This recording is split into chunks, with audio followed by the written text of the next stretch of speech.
Yo voy a pedir a los demás que hagamos una oración para que la palabra que Dios ha puesto en mi corazón hoy compartir con todos ustedes sea de bendición, y tanto los niños que están en sus clases como nosotros que estamos aquí y los que están al otro lado sean bendecidos y ministrados con esta palabra que vamos a compartir en el día de hoy. Oramos al Señor.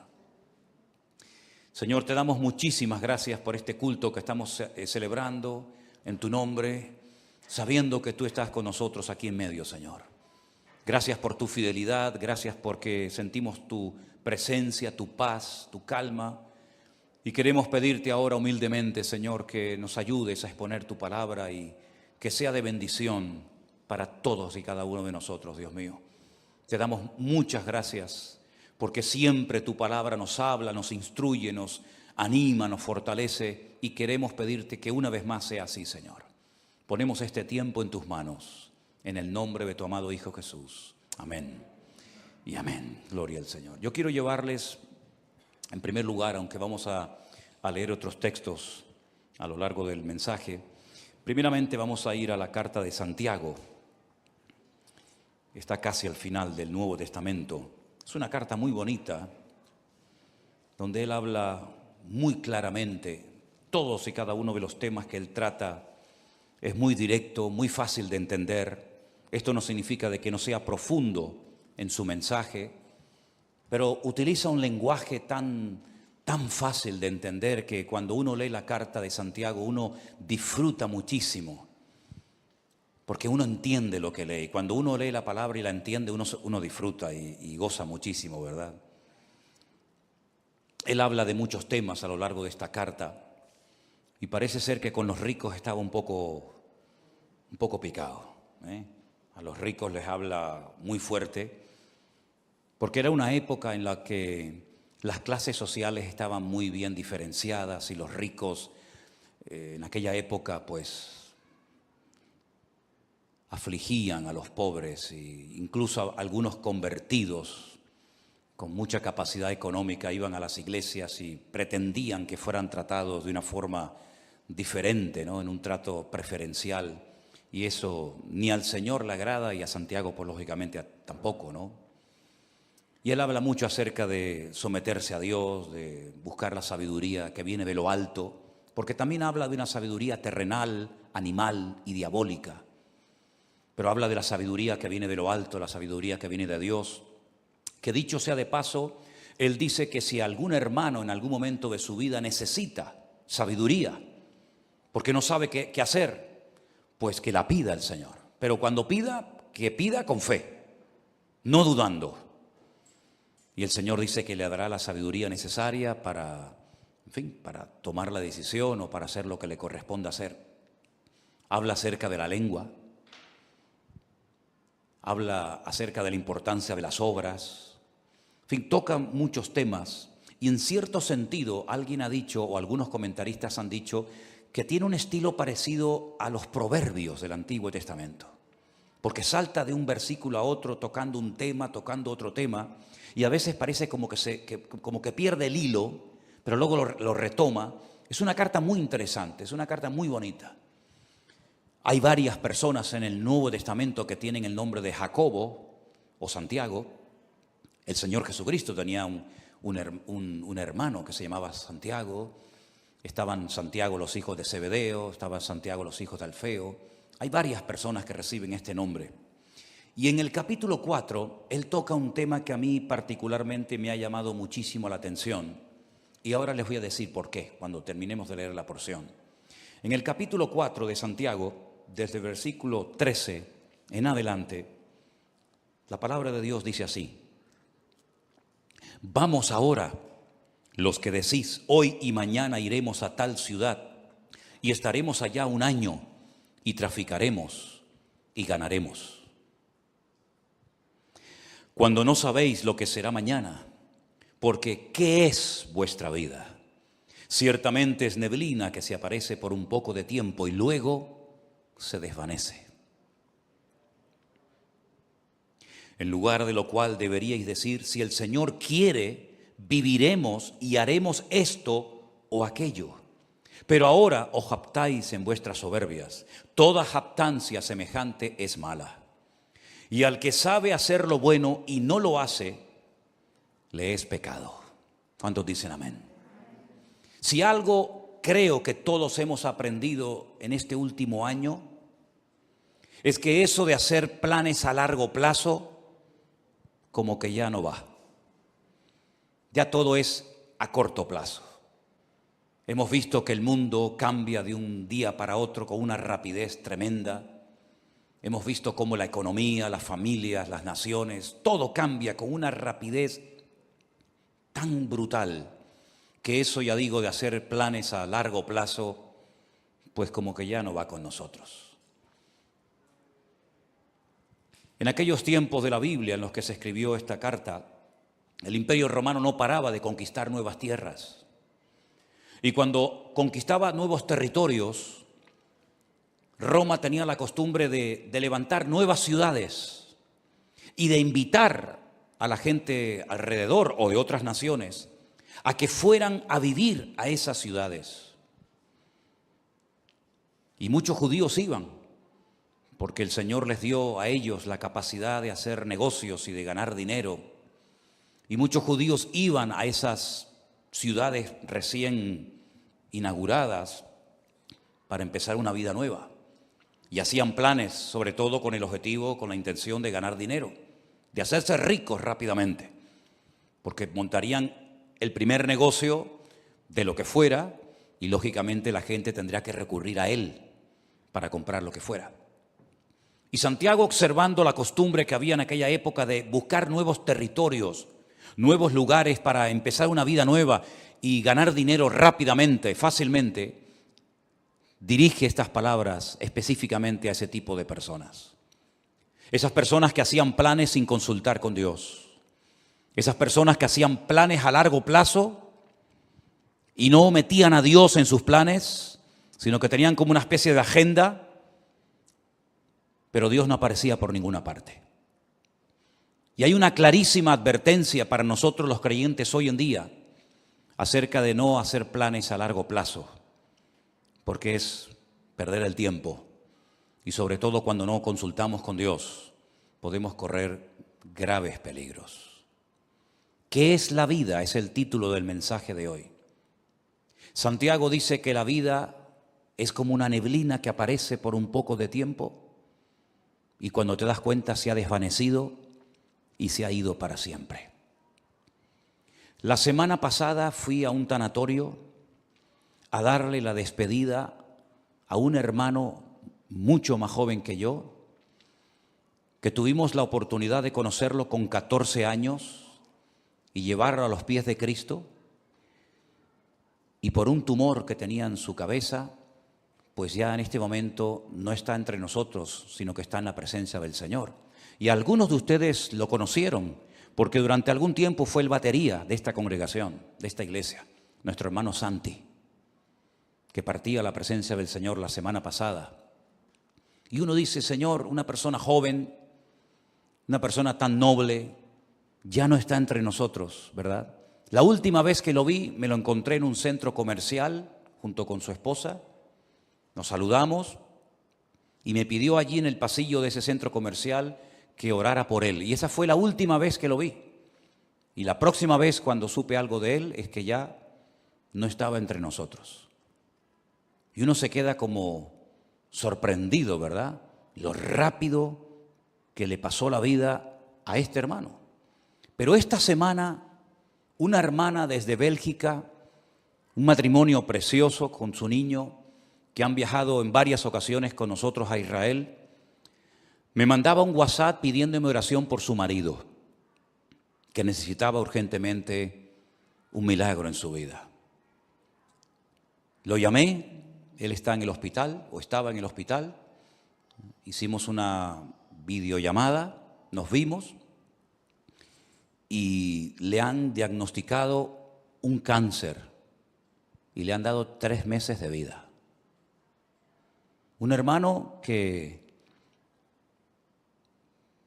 fue al médico, se encontraba mal y el médico le dijo, esto es lo que tienes y no hay nada que hacer. Y pensando en todo esto, leyendo estos versículos, yo decía, Señor, hacer planes hoy en día a largo plazo, ¿para qué sirve? Si capaz que hoy es el último culto que estamos aquí. ¿Quién sabe lo que nos depara la vida? ¿Quién sabe cuánto tiempo nos queda?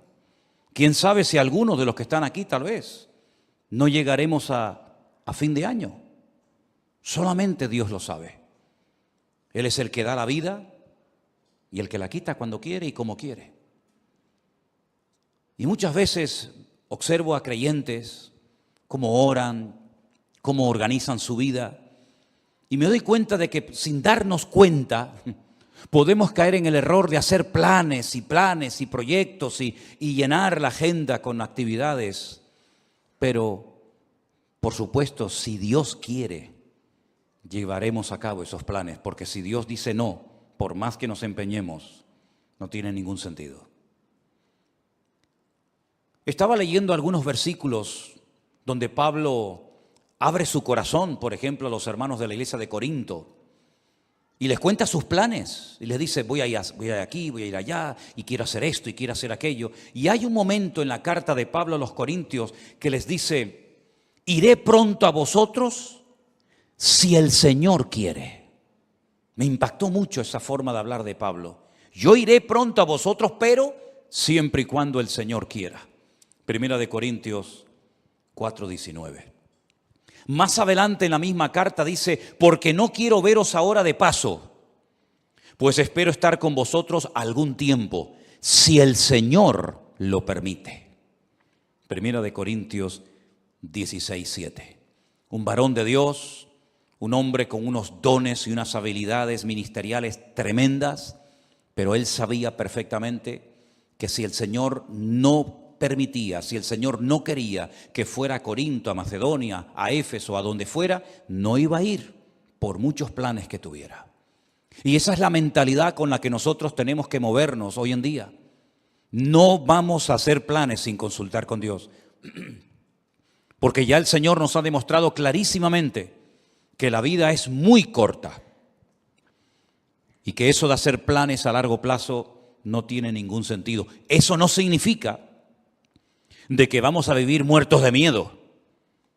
Eso no significa de que vamos a estar inactivos y con una inseguridad constante y permanente en nuestra vida, ni muchísimo menos. El miedo no es de Dios. La inactividad no es la voluntad de Dios para nadie. Y vivir con inseguridad constante y permanente, menos todavía. Una cosa es que sepamos que el tiempo está en las manos del Señor y otra cosa es que vivamos con miedo, inseguros, de brazos cruzados. Nada que ver en absoluto. El futuro no está en nuestras manos. No controlamos el factor tiempo. ¿Saben ustedes, hermanos, que hay 533 versículos en la Biblia que hablan acerca de la importancia del tiempo? 533 versículos. Y hay un capítulo casi entero, que es el famoso capítulo 3 del libro de Eclesiastés, donde en 29 ocasiones diferentes Salomón utiliza la palabra et, que es la palabra tiempo. Y él dice que en la vida tenemos que mentalizarnos, estar preparados y reconocer que en la vida hay tiempo prácticamente para todo. Tiempo para morir, tiempo para vivir, para morir, tiempo para sembrar, tiempo para cosechar, tiempo para reír y pasarlo bien y tiempo también para llorar.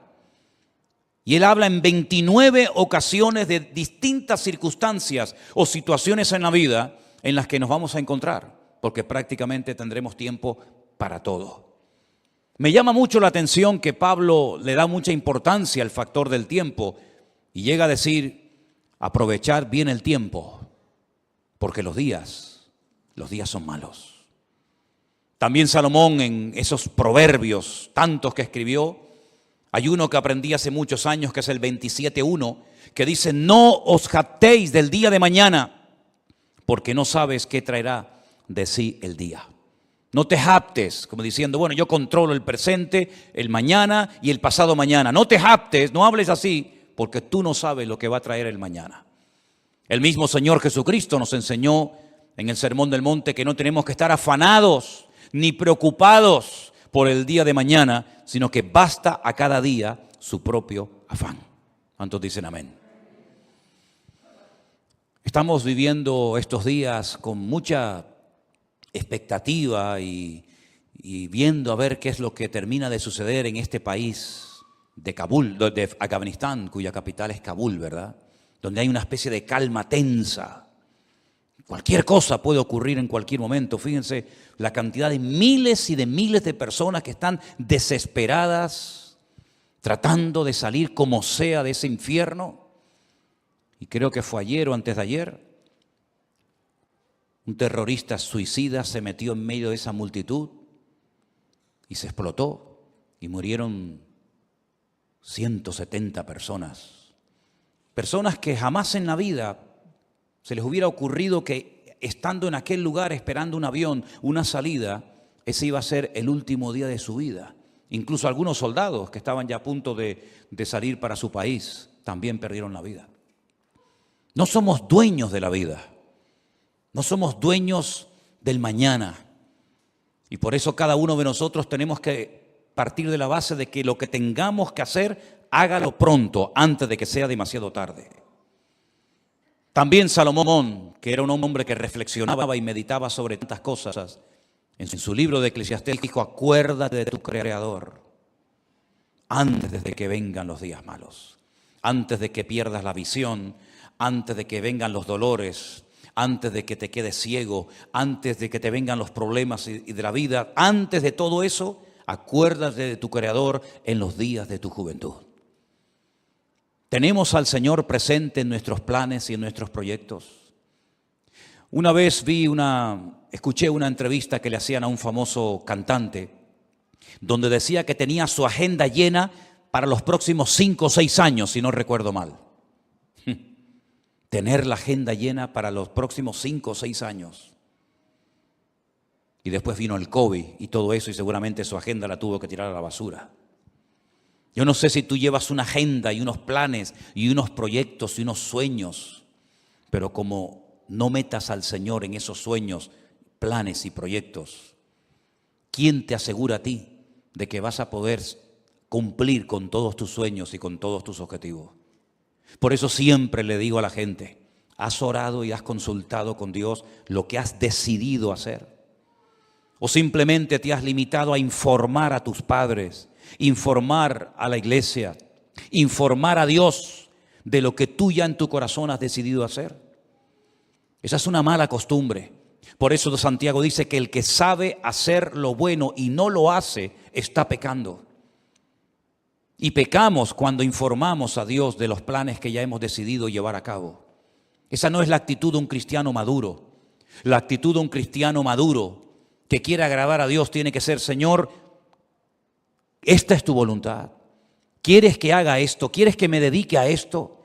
¿Quieres que me quede aquí? ¿Quieres que me vaya para allá? En otras palabras, Señor, no quiero forzar circunstancias.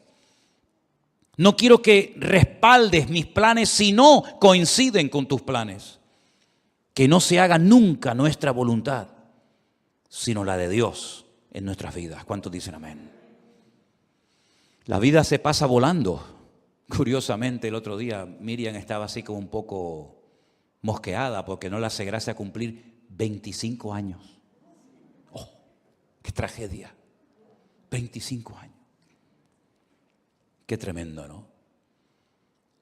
Si nos miramos a nosotros mismos, por lo menos en mi caso, no sé en el vuestro, a mí la vida se me ha pasado volando.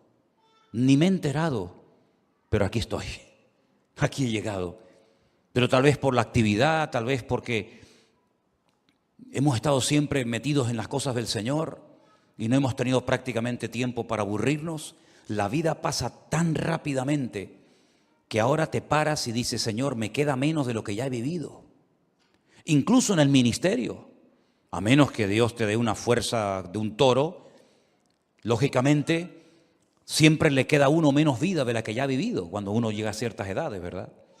Por eso qué importante ahora más que nunca, y sobre todo los jóvenes, los que todavía teóricamente tenéis muchos años por delante, que se acostumbren a consultar con el Señor todos los pasos que queréis dar. Porque nadie de nosotros está vacunado en contra de errores, en contra de equivocarnos, sino más bien todo lo contrario. Yo recuerdo pasajes en la Biblia que me han hecho reflexionar mucho, como por ejemplo un día cuando el rey David le comenta al profeta Natán que tiene en su corazón el plan, el proyecto, la idea de construirle una casa a Dios, un templo. Y llega el profeta Natán y le dice: haz todo lo que pongas, lo que sientas en tu corazón, porque Dios está contigo. Y al día siguiente tiene que llegar y decirle: Dios te dice que tú no puedes construir ese templo, sino tu hijo lo hará. ¿Qué había de malo en construir una casa, un templo a Dios? Nada. Pero los planes de Dios no eran que David fuera el que construyera el templo, sino su hijo. Para él su sueño en la vida era construirle un templo al Señor. Además, ya estaban todos los enemigos prácticamente sometidos, derrotados. Todos pagaban impuestos. Había paz en el país, todas las fronteras estaban bien seguras. Era el momento idóneo para comenzar a construir ese templo. Pero el Señor dijo no. Y él se murió con ese anhelo en su corazón de construir esa casa, ese templo al Señor. Pero le preparó todo para que su hijo Salomón lo hiciera. Así son las cosas del Señor. Unos siembran, otros cosechan, unos preparan todos los materiales para la construcción del templo, otros lo construyen. Cada uno de nosotros tenemos que consultarle al Señor si lo que estamos haciendo con la única vida que tendremos, que es esta, porque con la otra vida no contamos, en el sentido de que allí no vamos a mandar nosotros, pero con la única vida que nosotros podemos tener un mínimo de voluntad, tenemos que acostumbrarnos a someter todo absolutamente a Dios, para no perder el tiempo, para no encariñarnos, para no entusiasmarnos con cosas, con planes, con lugares, con personas que al fin y al cabo no entraban dentro de los planes de Dios. ¿Qué sentido tiene invertir mi vida, mi tiempo, mi energía, mis dones, mi juventud en algo para lo cual yo no nací, en algo que Dios no dispuso para mi vida? ¿Qué sentido tiene? Ninguno.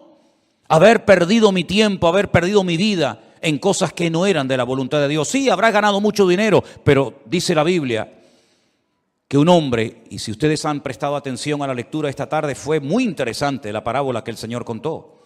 Un hombre que fue prosperado en sus negocios, un hombre que decidió ampliar sus graneros, porque había producido tanto su herencia, había producido tanto su negocio, que dijo: bueno, voy a derrumbarlo todo y voy a construir graneros más grandes. Los derribaré, edificaré mayores, guardaré mis frutos, guardaré todos mis tesoros, todo mi patrimonio. Y cometió una gravísima equivocación. Le habló a su alma, le habló a sí mismo y dijo: alma, muchos bienes tienes guardados para muchos años, repósate, come, bebe y regocíjate.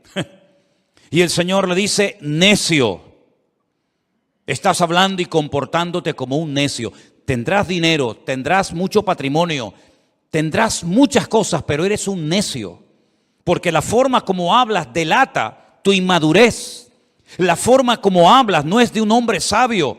¿Cómo le vas a decir a tu alma que todo lo que has acumulado es para que ahora reposes, comas, bebes y disfrutas de la vida? Si esta noche vienen a buscarte, a pedirte tu alma, ¿qué harás con todas tus riquezas? No te van a servir absolutamente de nada. Absolutamente de nada. Dice: así es el que hace para sí tesoro, pero no es rico para con Dios. ¿Estás atesorando en Dios o estás atesorando para este mundo pasajero y efímero, que es como neblina que pasa rápidamente? Cuando uno observa a las personas del Antiguo Testamento, sobre todo al principio en el libro del Génesis, la cantidad de años que vivían, llegando a edades tremendas, como por ejemplo la del famoso Matusalén, que parece que no se moría nunca, ¿verdad? 100, 200, 300, 400, una barbaridad de años. Pero al final, por muchos años que vivieron, todos y cada uno de ellos murieron y partieron a la presencia de Dios. Y por muchos años que podamos vivir en este mundo, tarde o temprano tendremos que reconocer que en este mundo estábamos de paso.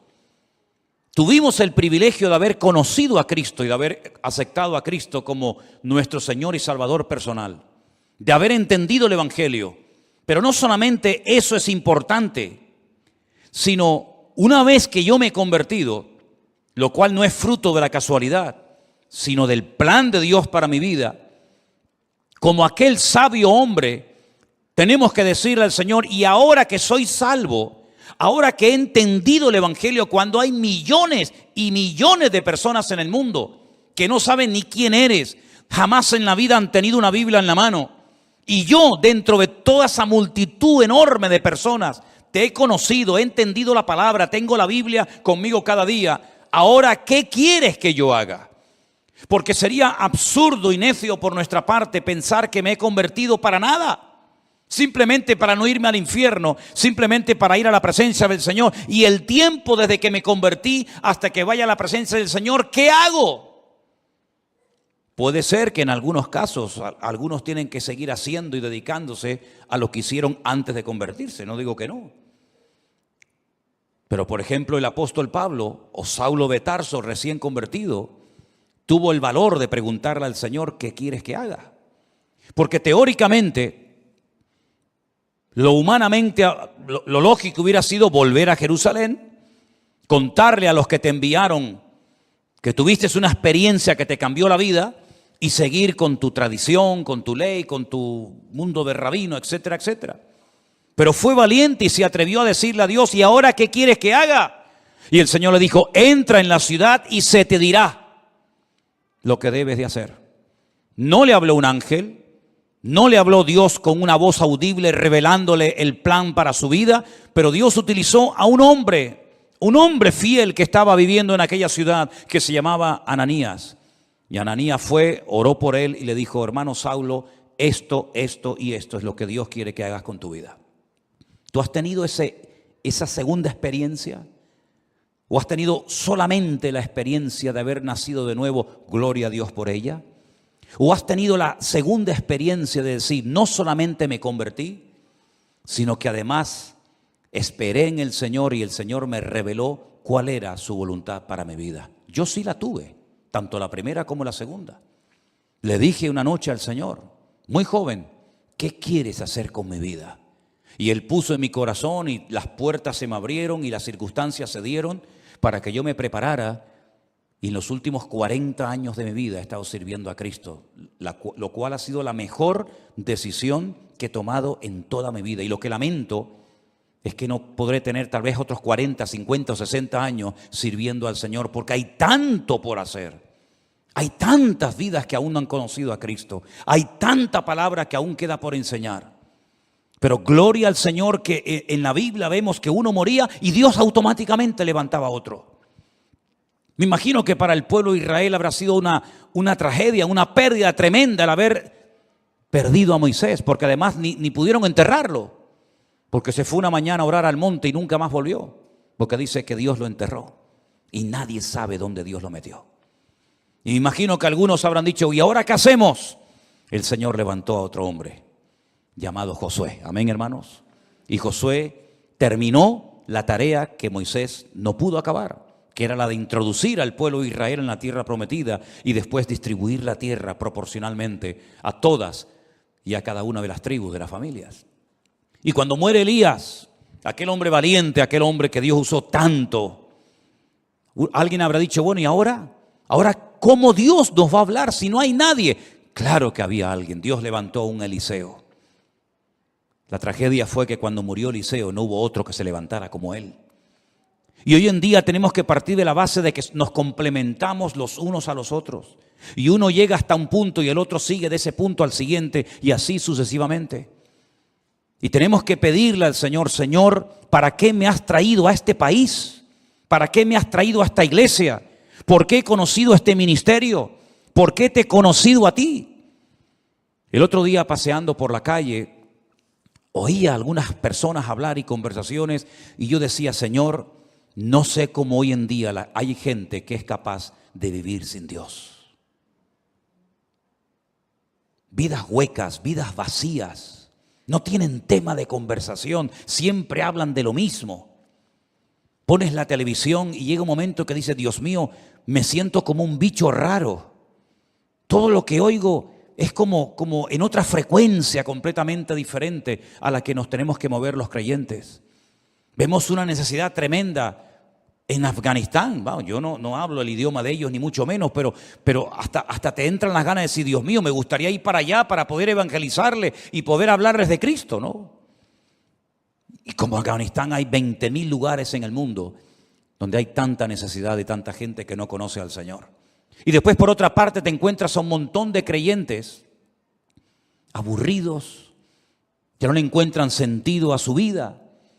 Creyentes que pasan los días, las semanas, los meses y los años, y cuando no le duele aquí, le duele allá, y cuando no le duele allá, le duele por allá, y siempre soy yo, mi necesidad, mi economía, mi dolor, mi artrosis, mi artritis, mi no sé qué. Y yo digo, pero Dios mío, ¿cuándo nos vamos a dar cuenta de que no estamos en esta vida para perder el tiempo? Sino que estamos en esta vida para cumplir con el propósito por el cual tú permitiste que yo naciera y volviera a nacer de nuevo al conocerte a ti.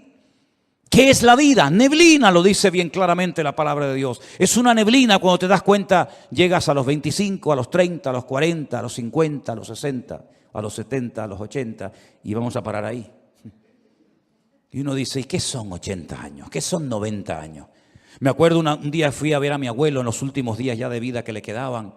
106 años tenía en ese momento cuando hablé con él y se me queda mirando y me dice, ¿y yo por qué vivo tanto? ¿Por qué vivo tanto? No me muero nunca, me dice.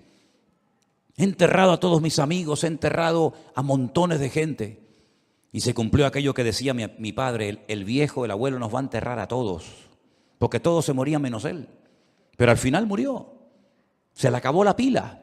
Y uno dice, madre mía, 106 años. ¿Y qué son 106 años? No es nada, es neblina que pasó. Duró un poco más la neblina ese día. Pero al final la neblina terminó también disolviéndose.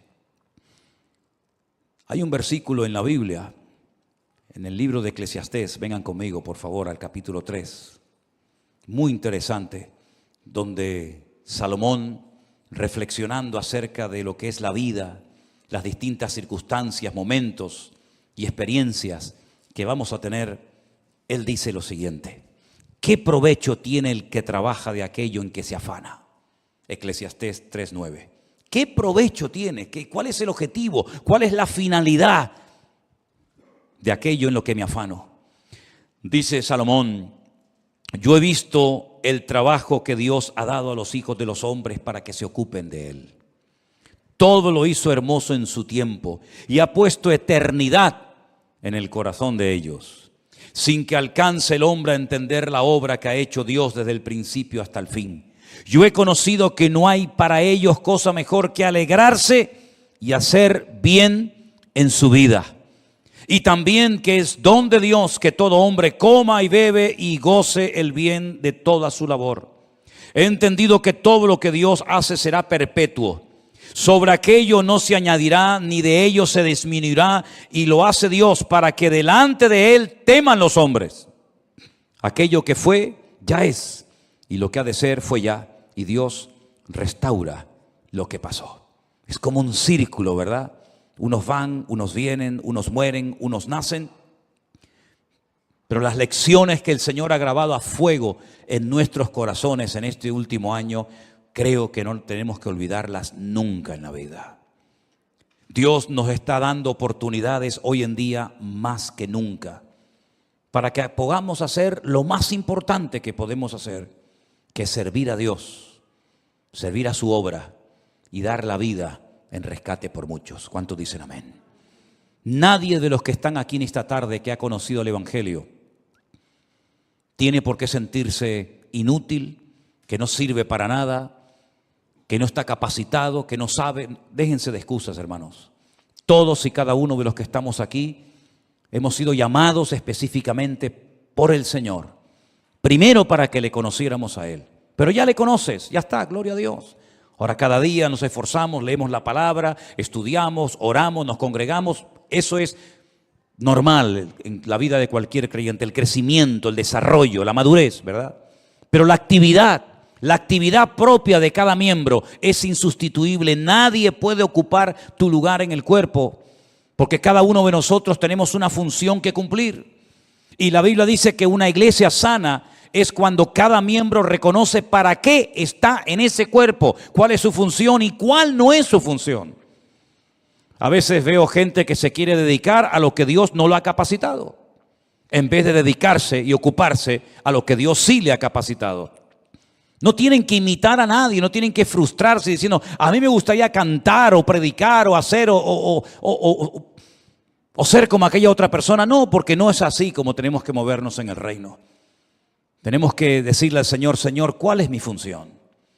Y dice la Biblia que hay miembros en el cuerpo que parece que no sirven para nada, pero a la hora de la verdad son a veces los más necesarios. Y hoy en día necesitamos un ejército de hombres y mujeres que pasen tiempo orando a Dios. Hay tantas necesidades.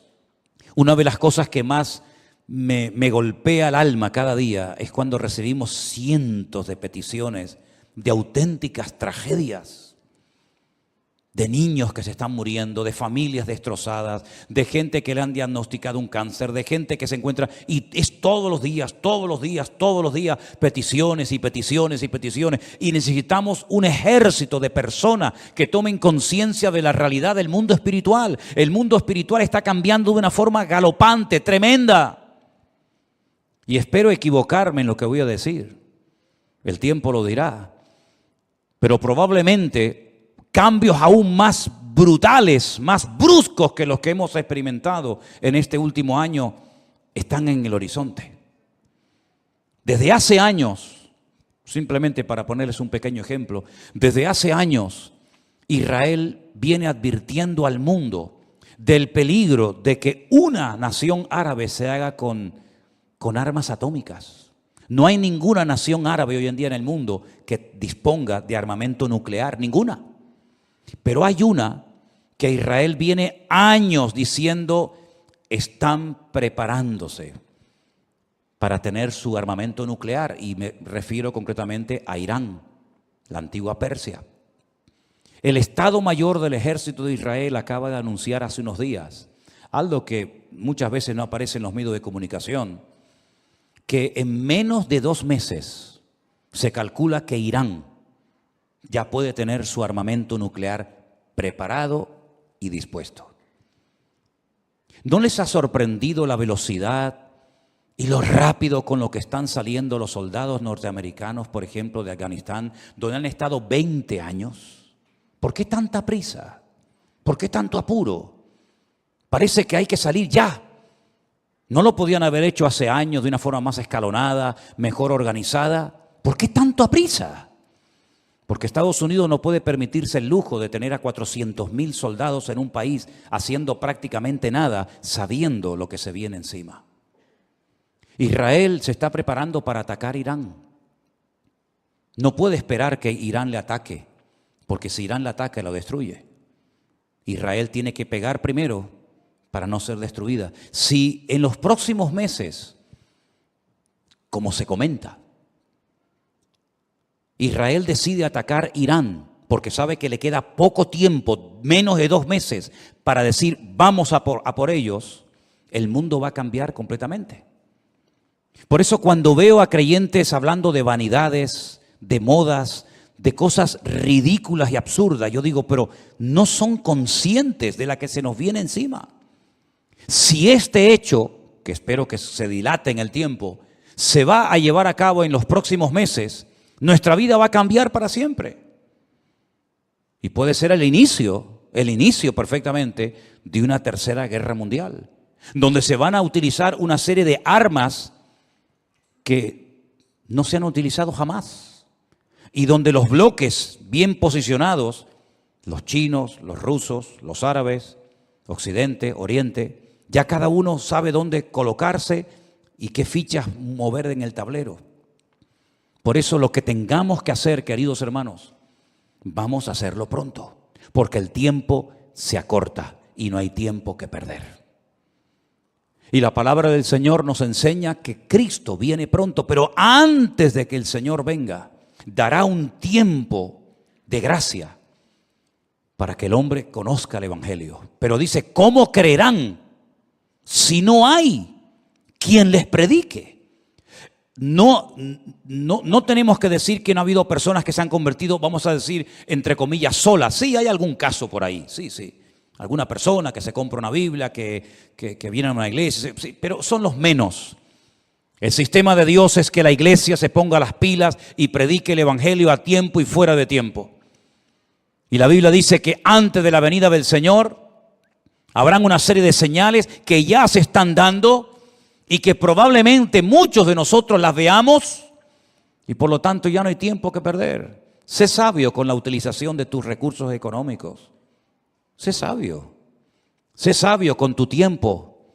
Organízate de tal manera de que tengas tiempo para estudiar las profecías, para prepararte, para servir al Señor.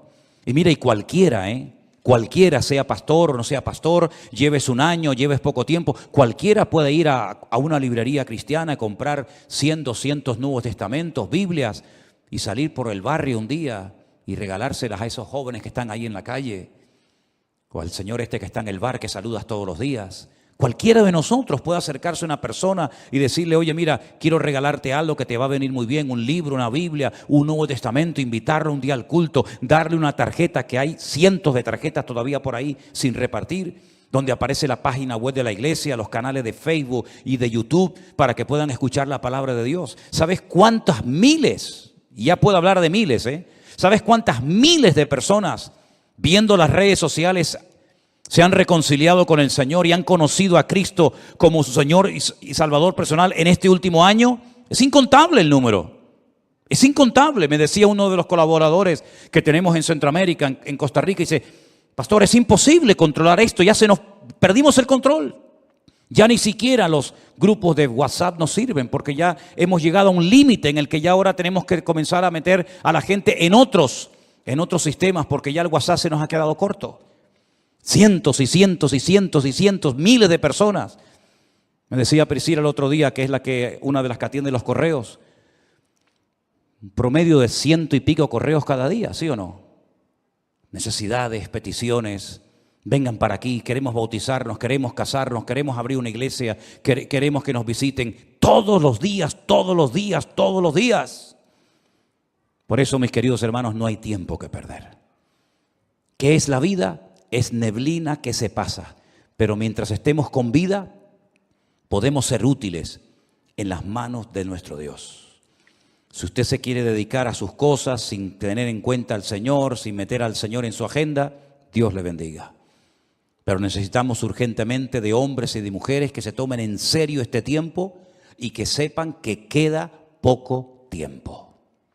Ya sé que es como un tópico, ¿no? La iglesia viene diciendo, los predicadores, los pastores, venimos diciendo hace años que queda poco tiempo, pero hermanos, hay que ser ciego, hay que ser una piedra para no darse cuenta de que nuestro mundo se está cayendo a pedazos. Cualquier momento que pongas la televisión te das cuenta de que el mundo está perdido. Sodoma y Gomorra está por todas partes. Las presiones, las tentaciones, la manipulación, etcétera, etcétera, que está viendo en nuestro tiempo, jamás en la historia lo habíamos vivido. De hecho, hasta la gente, si se han dado cuenta, hasta la gente ha cambiado. Yo hablo con gente prácticamente cada día y noto que la gente ha cambiado. Antes podías dialogar, hasta discutir de religión, discutir de Dios, discutir de Biblia, pero están como cauterizados, como robotizados. Ni sienten ni padecen. Antes discutías que si los católicos, que si los evangélicos, que si la Virgen, que si los santos. Hoy en día la gente está con una frialdad tan espectacular que ya no es como antaño, que el tema religioso, entre comillas, era una novedad. Hoy en día, ¿quién habla de Dios? ¿Quién habla de Biblia? Prácticamente nada. Es una de las señales de los últimos tiempos, la frialdad del mundo hacia Dios, pero que no sea la característica de la iglesia hoy en día para nosotros, porque la Biblia dice que el amor de muchos también en los últimos tiempos se enfriaría, mas el que persevere hasta el fin, ese será salvo. Y yo quiero ser de los que perseveran hasta el fin, para que ninguno me quite la corona que el Señor tiene preparada para mi cabeza. ¿Cuántos dicen amén? Cierra tus ojos ahí donde estás. ¿Qué es la vida? Es neblina que aparece y se desvanece rápidamente. Pon tu vida en las manos del Señor. Pon tu vida, tus recursos, tu juventud en las manos de Dios. Y te vas a dar cuenta de que no hay tiempo ni para estar desanimado, ni para estar triste, ni siquiera ni para pecar. No hay nada mejor que estar activo en las cosas del Señor. Si tu cabeza está todo el día pensando en lo material, todo el día pensando en lo económico, tienes un grave problema, querido hermano y hermana. Tienes un gravísimo problema. Si lo material te absorbe, si lo material te quita el sueño, si lo material te preocupa, quiere decir que no estás ocupado en las cosas del reino. Porque cuando uno está ocupado en las cosas del Señor, no está preocupado por nada ni por nadie. Y los tiempos en los cuales el Señor ha decidido que tú y yo vivamos son tiempos diferentes, muy parecidos a los tiempos de Noé, de violencia por todas partes, donde padres matan a sus hijos, donde se oyen pecados terribles que nunca antes se habían oído entre nosotros. De gente que hace locuras y le ha perdido el miedo a la muerte, le ha perdido el respeto a Dios. Y parece que cuanto más normas ponen, más fácil para algunos es quebrantarlas. Hay un endurecimiento, una frialdad, una soberbia, una arrogancia tan grande en la gente que se creen que porque tienen casa y coche y dinero y trabajo ya lo tienen todo. Y como la parábola que he contado en esta tarde, ¿de qué te sirve todo lo material si mañana te viene un infarto, si mañana te diagnostican un cáncer, si mañana te dicen que te quedan 2 o 3 meses de vida? ¿De qué te sirve el dinero? Dime, ¿de qué te va a servir? ¿De qué te va a servir tu carrera, tus estudios, tu coche, tu dinero, tu joya? De nada, de nada. Están muriendo gente por todas partes. Por todas partes está muriendo gente joven, gente mayor. Prepara tu vida, porque tarde o temprano tendrás que enfrentarte ante la realidad de que tu vida se acaba. Los ricos se mueren, y los pobres también, y los blancos, y los negros, y los cristianos, y los ateos se mueren. Es ley de vida, y por eso es muy importante que tú digas, ¿qué estoy haciendo con mi vida, con mis hijos? ¿Quién está atendiendo a mis hijos? ¿Qué están aprendiendo mis hijos en la escuela? ¿Qué basura le están metiendo a mis hijos en las clases? Y tú no te enteras porque estás en tu mundo, estás en un mundo desconectado de la realidad, donde tus hijos a veces prefieren ir al amigote del barrio, hacerle la pregunta que le deberían haberle hecho a su padre, pero su padre está muy ocupado y su madre está también muy ocupada. Es tiempo de buscar a Dios. Ya no hay tiempo que perder. La gente está atontada, la gente está perdiendo el tiempo en boberías, en tonterías, y no se dan cuenta de que esto se acaba y Cristo viene pronto. Y puedes reírte, puedes burlarte, puedes hacer lo que quieras, pero la realidad es la misma. La semana pasada te acabo de decir, fui a enterrar a un amigo mío, un hermano más joven que yo. Y esta semana hablé por videoconferencia con otro hermano que le han dado 3 meses de vida y estamos orando para que Dios haga un milagro en su vida. Un hombre bueno, con un hijo, con una esposa, un hombre fiel, pero que le ha tocado esto en la vida. ¿Y quién no te dice a ti que mañana te puede tocar a ti? ¿O qué te crees que vas a vivir aquí en esta vida toda la eternidad? Estamos de paso, queridos hermanos y amigos. ¿Saben cuánta gente cada día muere sin esperanza? ¿Saben cuánta gente se quita la vida? ¿Saben cuántos jóvenes están aburridos porque no tienen nada? Ni trabajo, ni estudio, ni familia, ni nada.